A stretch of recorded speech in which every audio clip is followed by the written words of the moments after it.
Hello, and we're here from Mary Lou Fulton Teachers College. I'm Bill Takis. I'm here with Mirka Koro, our faculty, and she's here to share a strategy. And the strategy today is incorporate into group assignments a component where students describe the contributions of each team member, like shared authorship, and optionally consider requesting the time commitment associated with the contributions. So Mirka, this is an awesome strategy, and it also sounds a little complicated. So break this down for us and break this down to our faculty. What is this strategy about, and how have you seen it used? And we'll just kind of keep talking from there. But break down this strategy for us, Mirka. All right, let me just give you a little background. So I come from the perspective that I want to emphasize individualized curriculum and as much freedom as possible with the different assignments at the doctoral level, so that students can tailor the assignments to their current learning needs and where they are in the program and what they are doing in terms of scholarship outside the class.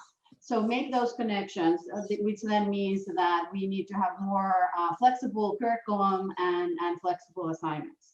So that's the one thing. Other thing is I truly encourage collaborations, and that we have interdisciplinary programs, but it is also important to, increasingly so, to collaborate with colleagues in academia. Big grants, big projects are always collaborative. So teaching that and helping students to develop strategies to have a successful, productive collaborations is really important. So I give a student a choice that they can do their assignments either individually or in pairs or small groups. And what I emphasize them that not necessarily everybody needs to contribute 100%, like or 50% or 30% or whatever. Similar than we do in academia when we negotiate authorships. I sometimes might be in the place that I cannot be the first author. I need to be the third author or the fourth author or just the reviewer, that I am not even getting an authorship. I want to teach that to the students also in the class context. So when students get together and take on a collective collaborative assignments, they start talking about their responsibilities early on. And I am willing to take a lead on this. I want to have a partner lead on this, or I'm going to be more supplementing, helping with the literature review, etc. But I cannot do as much as you two are doing. So, and I think that is a good learning opportunity and important critical event in their kind of class interactions, etc. So I also want to support that from the evaluation side. So I'm telling students that you can assign, like let's say I have 3 assignments that all together need to total 50 points. And they can say the first assignment is 10 points, the second collaborative assignment, my portion is 20 points, and then the third is whatever is left. And then every time they turn in an assignment, they give me the points that they want to assign to that and what they have done. So I am asking in the collaborative project, I'm asking them to tell me how many hours you have spent on this, what kind of tasks you have done, how does your contribution compare to the contributions of others? And it's all listed either at the beginning or the end of assignment, and then I assign the grades accordingly. So those who are investing more, they get more points, and they could potentially get a higher grade if their contributions are bigger. Wow. So you're really talking about really ownership of not just like their assignments, but of their own personal evaluation of their points and what that's worth. So that sounds amazing. And what have you seen like the response be? I mean, if I had a teacher come to me and say, you get to pick how many points your assignment is worth, I mean, my mind would like blow up. So how have you seen this like be received by students? So this seems like a radical concept to have students really have ownership of the experience that they're having during their learning and the weight that they feel is maybe talks about like their ethics of what the value of their time is. Yep. And so, I mean, all kinds of wonderful things are kind of going on at this very evaluative and synthesis sort of like application. We're talking very high levels of learning, right? So, and you talked how you're teaching doctoral students. So I guess we wouldn't expect anything less of a doctoral student, right, in their doctoral studies. So how is this being received? Like, I'm really interested, like, what is the response that you're getting when you apply this kind of a strategy? Really good question. And I just want to add one more thing, that I have already practiced years, maybe more than 5 years, that all my assignments are reversible. So, and revisable. So when I give them feedback, all my students can take my feedback and resubmit the assignment and meet the criteria for the better grade, etc. So that is also part of the strategies where this kind of belongs. So yes, I do face quite a bit of confusion at the beginning of the class. And what I do, that I spend quite a bit of time talking about the pedagogy and talking about what matters in learning and the responsibility that students need to take on their learning. That I am there to facilitate their learning, but the learning is for them and they need to own it, and they need to know what they need and where they want to go with their projects and their learning processes. So once I kind of set the groundwork for that at the beginning of a class, I talk about these things, I talk about my pedagogy, I talk about these assignments that are always revisable, etc. I think that towards the end, students are very thankful, and they are thankful for various reasons. I'm taking a little bit of pressure away from the evaluative components. So they are feeling that the doctoral program is high pressure environment to begin with, and every class assignment adds to that collective pressure. So I'm trying to release that a bit. And then oftentimes I get comments like, I have never taken a class like this, that I can assign my own points, or I can emphasize certain things in the curriculum that are more important to me right now as a learner than the others. And it doesn't mean that the curriculum is not covered. It is covered, but it's covered in different intensities based on the students' needs. And they find it extremely valuable for them. And they all grow in their own pace, which is just exactly what I want these approaches to kind of facilitate. So I hear you saying how you're also meeting students where they're at, right? So as students, I think when you get to the doctoral level, you have a mix of education that they've worked through, and also life experience or career experience and other things. So you're saying that this strategy is maybe more successful when people have their own experiences and they know. Like, I love how you said that they know what their learning needs are, and you're really supporting them to talk about what their learning needs are, to be more aware of that, Yep. and to bring that forward. So you're really talking about meeting students where they're at, right? Mm-hmm. Yep. So that's amazing. Like, that's really wonderful about this strategy. So this is a really in-depth strategy then. I mean, it's a mouthful. There's a lot of words in this strategy, but there's a lot of depth to it too. So it sounds like this is a very far-reaching strategy, allowing students incorporating like their group assignments and describing how they contribute and where they put their value in the contribution, and making the choices about where their contribution should be. So I guess I'm curious, do you find students that will contribute things that they've done before because it's easy for them and they've done that before, so they know how to do that very well very quickly? Or do students reach out for the things that they haven't done before and sort of take a leap, right? They risk that they haven't done before, but this is their opportunity to do something they haven't done before and they want to gain experience. So where have you seen students like balance that between taking a risk and doing something they haven't done versus leaning on the skills they already have and just trying to get through an assignment? How does that work out? That's another excellent question, because the risk-taking, creativity, and experimentation is a big part of what I actually teach in terms of the content. So much of the qualitative research is experimental and it's creative, and the designs are created as we go because they need to be situational to the particular research context and time and space. So there is automatically that type of thinking behind much what we are doing. But yes, so some students have different levels, obviously, the risk tolerance.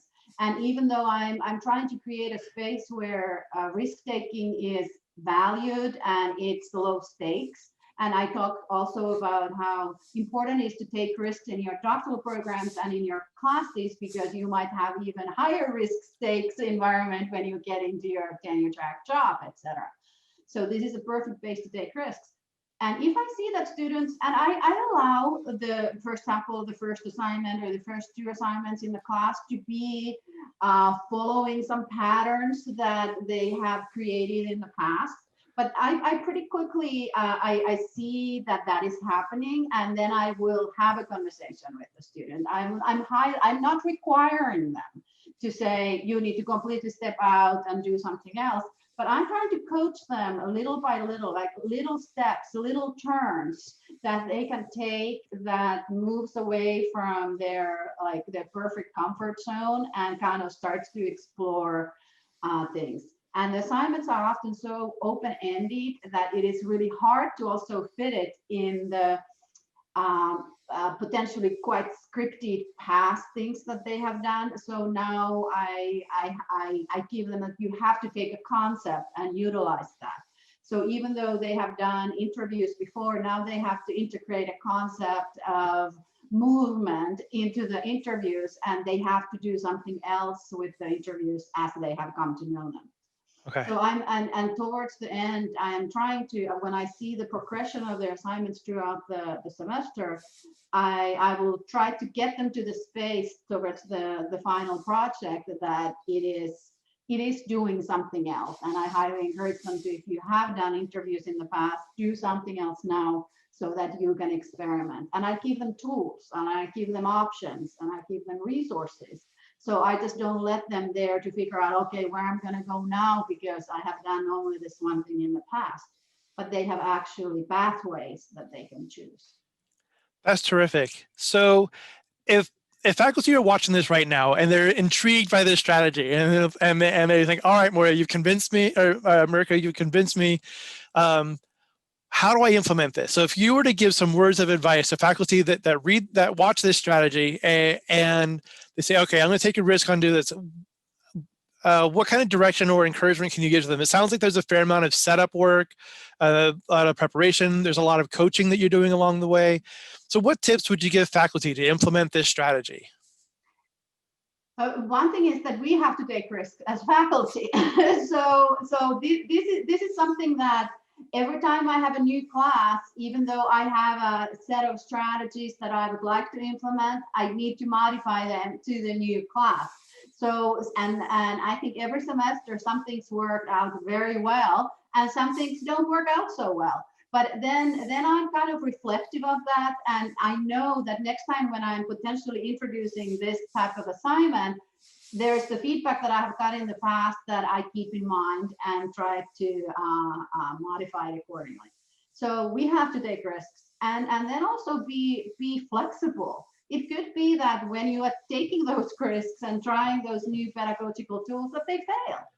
And that's also a fabulous learning moment to have that, like I have this semester, I'll also tried out this something that's called resource tickets, so that the students were asked to provide 2 things to the class to kind of supplement the curriculum. One was addressed to their own needs, so they would add, let's say, reading a video or interview that makes sense for their own work. So that would go to the kind of like collective material bank in some ways. And the other one was that they need to do that for the other students in the class. So give them assignment that go and find a video that describes interviewing with children and post it in the Canvas. So it failed. The student didn't, they just did one ticket, and I gave them option that they can choose which way they want to go with it. But they found it difficult to provide, they didn't know where to go with this material search or additional kind of learning material search that I asked them to do or address. So yeah, it failed. We talked about it. Let's say, let's give the other assignment or the other research tickets, and we just do one, and here is how you go about doing that. And I think that in the end, it was a learning experience for all of us, and that was fine. Terrific. So So I hear, like, because no faculty member really wants to go into something knowing that the percentage of failure is very high, right? I'm sure that's a bigger risk, but it sounds like um, so failure is definitely a part of learning, but it sounds like you've had positive experiences too. Like you're able to turn that, it's not a complete failure, right? It's not like the course like didn't die horribly, right? So you were still able to, like, that experience of that moment was not as good as it could have been, but um, from that point, the rest of the course goes well, and there's a lot of learning that comes out of it. So I'm also curious, in the time and age that we're in right now, with things being over Zoom and being isolated and going through this, um, people kind of willing to take risks in their learning and uh, learning from things not working out so well. Do you find that your students are with this sort of a strategy, that this strategy is more successful right now? Like, are people sort of in a place where, like, this sort of a strategy is maybe more successful like than normal, or that there's people are at a point where they need that flexibility, or that, like, this ownership of their learning? Like, do you find that the times that we're in make this strategy more successful than it might normally be? I think it's both ways. I don't. I think that there are students who really appreciate and need that flexibility right now. But then there are also students who need much more scripted assignments and less choice in some ways, because it will help them to manage the multiple assignments and stressors and lack of time that they have. Creativity takes time. Yes. So it is, and I am trying to be also understanding of that, that if you really want to go about exploring different pathways, it is time consuming, and not everybody can do it right now. So there is also option to do much more scripted assignments if that's what they want to do, and they want to assign points ahead, like this Right. is going to be 10 points for me, and so, but still, yeah. That's great. Well, this sounds like a wonderful strategy, and I really appreciate the time hearing your student examples and the risks that you're taking as a faculty member. So, all right, faculty, if you're watching this video and you're still with us watching this, please know that Mirka is available to talk more about you. But with this wonderful video where she's shared all these how this works and all these different tips. So, faculty. Mirka, if you were to give one sort of last, like, hurrah or tip or encouragement to faculty right now as we wrap up this video, what else would you want to say to faculty as we wrap up this video? I think ultimately we are here for the students learning. So that is kind of the thing that I try to keep in mind, that I am there to facilitate their growth and learning process, and I need to be responsive to their needs. And accommodate, especially now at the time of COVID. Absolutely. Absolutely. Well, this is so great. Thank you for sharing this strategy. All right, you've heard it from Mirka's faculty. Go out there and give students options and allow them to contribute in the way that they contribute, and let's support our students all the time. Thank you, Mirka, for your time in this strategy. This was wonderful speaking with you today. This is Mary Lou Fulton Teachers College. Thank you so much for watching.